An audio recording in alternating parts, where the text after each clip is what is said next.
This is WFAA News.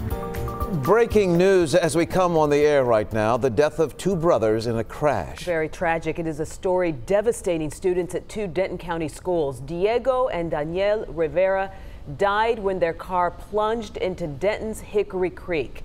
It went over an embankment and ended up upside down. We've just learned the boys' mother reported them missing last night after they went back to school to pick something up and never returned home. Diego is a senior at Denton's Geyer High School. His brother Daniel is an 8th grader at Calhoun Middle School. Both boys also took part in Denton Police's summer youth program. In fact, I just got off the phone with an officer who knew both students well and was a part of that summer youth program with them. He says both boys were good kids.